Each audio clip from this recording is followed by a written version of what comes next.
अनोखी वसीयत, दिल छू लेने वाली कहानी। ब्रजवल्लभ जी और मोहिनी जी के 4 बच्चे थे। 2 बेटे और 2 बेटियों से भरा पूरा परिवार था। घर में किसी चीज की कमी नहीं थी। ब्रजवल्लभ जी का अच्छा खासा व्यापार चल रहा था और उसी के बलबूते पर वो इतना बड़ा परिवार भी चला रहे थे। परिवार में पत्नी, बच्चों के अलावा माता पिता और 2 बहनें भी थीं। दोनों बहनें काफ़ी छोटी थीं। घर में सुख समृद्धि थी। दोनों बहनें भी अब बड़ी हो रही थीं और उन्हें उनकी शादी करनी थी। उनके पिताजी खराब सेहत के चलते व्यापार पर ज़्यादा ध्यान नहीं दे पा रहे थे।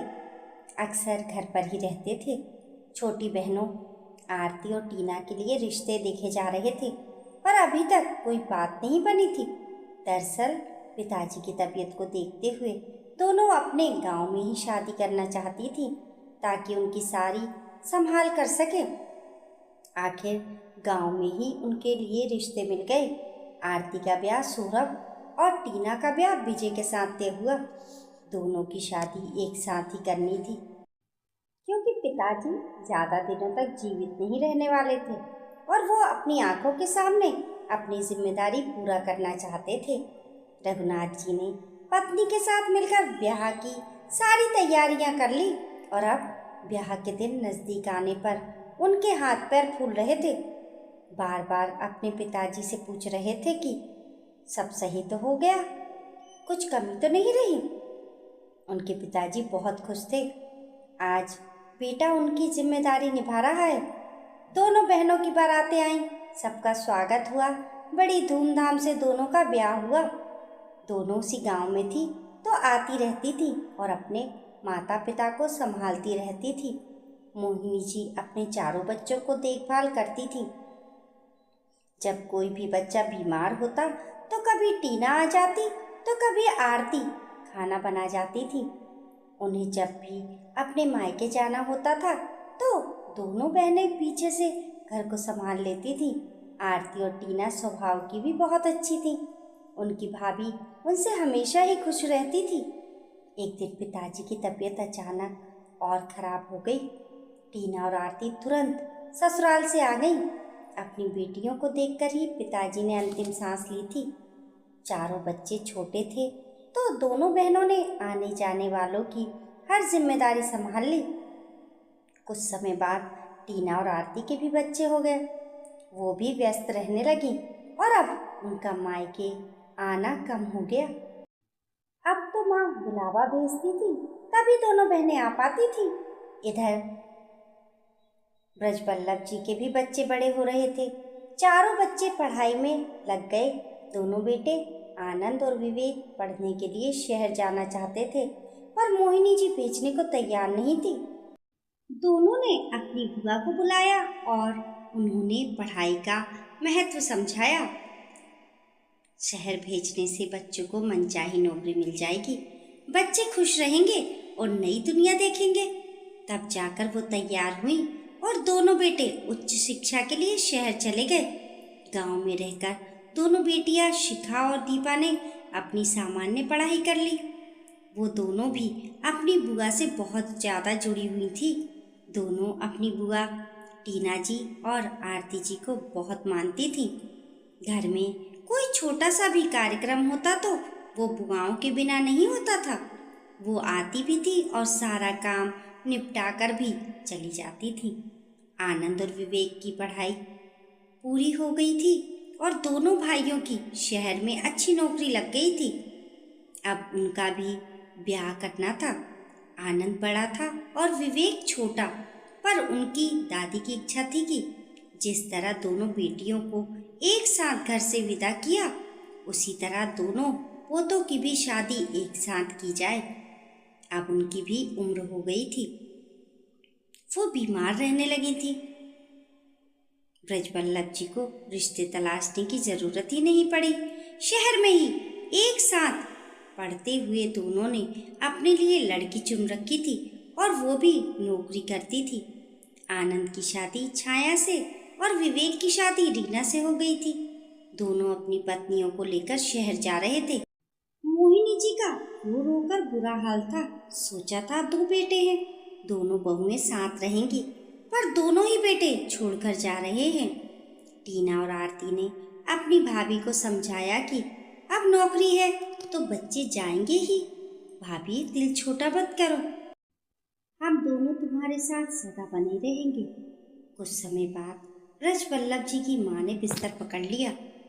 वो उन्हें लेकर बार बार शहर के अस्पताल के चक्कर लगा रहे थे। दोनों बहनें बराबर अपने भाई का साथ दे रही थी। सुख या दुख उसमें हाजिर खड़ी रहती थी। ऐसे में हर पिता को बेटों का सहारा चाहिए होता है, पर शहर में रह रहे बेटों के पास गांव के घर की दुख तकलीफों के लिए समय नहीं था। उन्होंने कई बार कहा कि वो उन्हें अपने शहर बुला ले और अपनी दादी को वहां रखकर उनका इलाज करवा ले, पर दोनों ने ही हामी नहीं भरी। छाया और रीना खुद भी नौकरी करती थी, तो वो नहीं चाहती थी कि ससुराल वाले उनके यहाँ आकर डेरा डाले। ब्रजवल्लभ जी और मोहिनी जी को बहुत दुख हुआ, पर उन्होंने मन को समझा लिया। भाभी, आप चिंता क्यों करती हैं? मैं हूं ना, आपका हर कदम पर साथ दूंगी। माँ जल्दी ही अच्छी हो जाएंगी। टीना जी बोलती हैं। हाँ भाभी, हम दोनों के होते हुए आप किसी तरह की फिक्र नहीं करो। आरती ने भी भरोसा दिलाया। सबकी सेवा और उचित इलाज के बावजूद उनकी माँ को बचाया नहीं जा सका। आनंद और विवेक दोनों पत्नियों के साथ आए, पर बस मेहमान बनकर।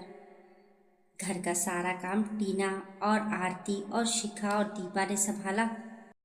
12 दिन बहुएं तो लैपटॉप में ही काम करती रही और 13वीं होते ही दोनों वापस शहर चले गए। इसके कुछ समय बाद शिखा की सगाई हो गई और उसकी शादी हो गई। शादी के समय भी बेटे बहू मेहमान की तरह आए और चले गए, जबकि दोनों बुआओं ने घर का, बाहर का, लेन देन का, आओ भगत का, हर तरह का काम निपटाया था।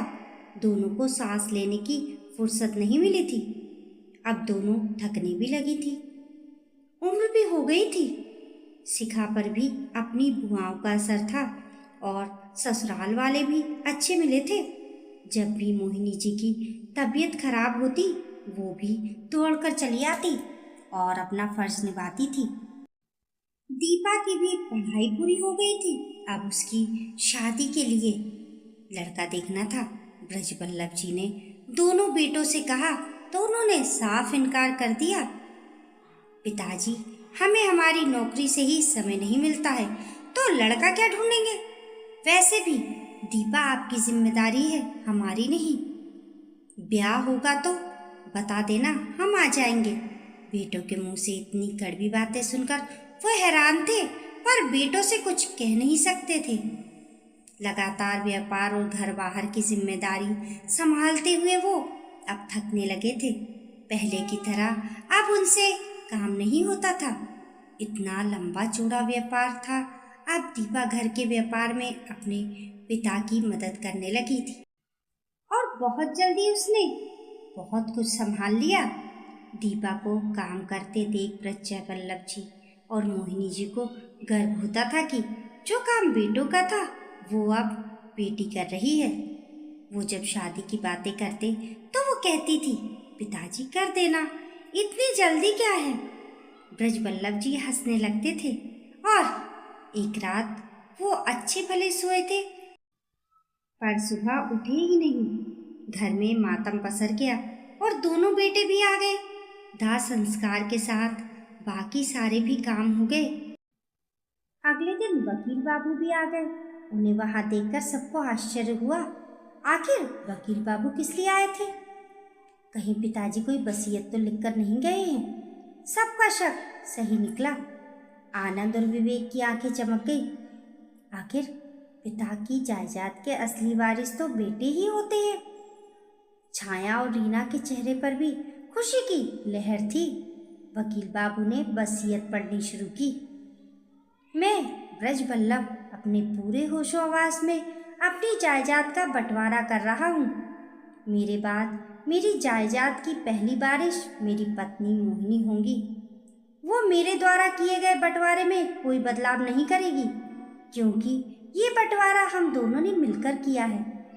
मौत का कुछ पता नहीं, वो कभी भी आ सकती है। इसलिए मैं अपनी जायदाद के 4 हिस्से कर रहा हूँ। ओह, तो पिताजी अपनी जायदाद बहनों में भी बांट कर चले गए। दोनों बेटों ने मन ही मन सोचा। वकील बाबू आगे बढ़ रहे थे। मेरी पत्नी मोहिनी के जाने के बाद पहला हिस्सा मेरी बहन आरती को मिलेगा, दूसरा हिस्सा टीना का, तीसरा हिस्सा शिखा का और चौथा हिस्सा दीपा का होगा। ये सुनते ही आनंद और विवेक के पैरों तले जमीन सरक गई। पिताजी ऐसे कैसे कर सकते हैं? जायदाद तो बेटों को मिलती है। तभी फिर से आवाज़ गूंजती है। मेरी दोनों बहनों ने मेरे हर सुख और दुख में सहारा दिया है। उन्होंने मन से अपने माता पिता की बहुत सेवा की है। ये जायदाद मुझे अपने पिताजी से मिली है, तो मेरी बहनों का भी इसमें हिस्सा बनता है। दोनों बहनों ने घर के प्रति अपनी हर जिम्मेदारी निभाई है। उन्होंने बीमारी, दुख, तकलीफों से कभी मुंह नहीं मोड़ा। घर की बेटी होने का पूरा फर्ज निभाया, तो उन्हें उनका हक भी मिलना चाहिए। टीना और आरती इस घर का मजबूत आधार स्तंभ बनकर रही हैं। मैं टीना और आरती को उनका हक दे रहा हूँ। मेरी बेटी शिखा भी अपनी बुआ की तरह है। उसने शादी के बाद भी मायके के प्रति अपने सारे फर्ज निभाए हैं, तो उसका भी बराबर का हक बनता है। मेरी बेटी दीपा ने उस समय मेरा साथ दिया जब मैं व्यापार से थकने लगा था। मुझे सहारे की ज़रूरत थी। उसने मेरे साथ दिन रात मेहनत की और अब आगे भी व्यापार वो ही संभालेगी। मुझे पूरा विश्वास है कि टीना, आरती, शिखा तीनों मिलकर किसी अच्छे घर में दीपा का ब्याह करवा ही देंगी। मैं अपने दोनों बेटों को अपनी जायदाद से बेदखल करता हूँ, क्योंकि मेरे बेटों ने कभी दुख में मेरा साथ नहीं दिया। जब भी मैंने उनसे मदद मांगी, किसी काम के लिए कहा, तो दोनों ने इनकार कर दिया। जिसने जिम्मेदारी नहीं ली तो उसे हक भी नहीं मिलेगा। जो फर्ज बेटों का होता है वो फर्ज मेरी बहनों और बेटियों ने निभाया है, तो जायदाद की असली वारिस ये चारों ही होंगी। मुझे कहने की और चिंता करने की ज़रूरत नहीं है, क्योंकि मुझे पूरा भरोसा है मेरी बहनें और मेरी बेटियां मेरी पत्नी की अच्छे से देखभाल करेंगी। उसे किसी चीज़ की कमी महसूस नहीं होने देंगी। ब्रजवल्लभ जी की वसीयत सुनकर दोनों बेटों के होश उड़ गए। वो अपनी माँ के पास जाकर बोले, माँ, पिताजी तो हमारे साथ में अन्याय करके चले गए, ये तो गलत है। मोहिनी जी ने अपने आंसू पोंछे और कहा, तुम्हारे पिताजी ने कोई अन्याय नहीं किया। जब भी हमें तुम दोनों की ज़रूरत थी, तुमने आने से मना कर दिया, जिम्मेदारी उठाने से मना कर दिया। इस जायदाद का बंटवारा अकेले उन्होंने नहीं किया है, हम दोनों ने मिलकर किया है। तेरी बुआ और बहनें हमेशा मेरे साथ खड़ी रहीं, जो कि पराए घर जा चुकी थीं, पर तुम दोनों तो अपने होकर भी पराए हो गए थे। जिन्होंने जिम्मेदारी निभाई है, अधिकार भी तो उसका ही होगा। कहीं कुछ गलत नहीं है, कहीं कोई अन्याय नहीं हुआ है। मुझे तुम दोनों की ज़रूरत नहीं है। इनके जो भी काम करने होंगे मेरी बेटियां कर लेंगी। तुम दोनों सही कहते हो, पिता की जायदाद के बेटे ही वारिस होते हैं, क्योंकि वो पिता का हर काम में हाथ बटाते हैं, पिता की जिम्मेदारी को अपनी जिम्मेदारी समझते हैं। जब यही काम बहन बेटियां करें तो वो भी वारिस ही हो सकती हैं। आनंद और विवेक के चेहरे उतर गए, क्योंकि उनकी माँ कुछ गलत नहीं कह रही थी। पूरा गांव इस अनोखे बंटवारे की चर्चा कर रहा था। दोस्तों, आपकी इस कहानी के बारे में क्या राय है, हमें कमेंट करके ज़रूर बताएं। कहानी पसंद आने पर लाइक और शेयर करें। ऐसी ही अच्छी अच्छी कहानियों के लिए चैनल को सब्सक्राइब करना ना भूलें। मिलते हैं फिर एक नई कहानी के साथ। तब तक के लिए नमस्कार।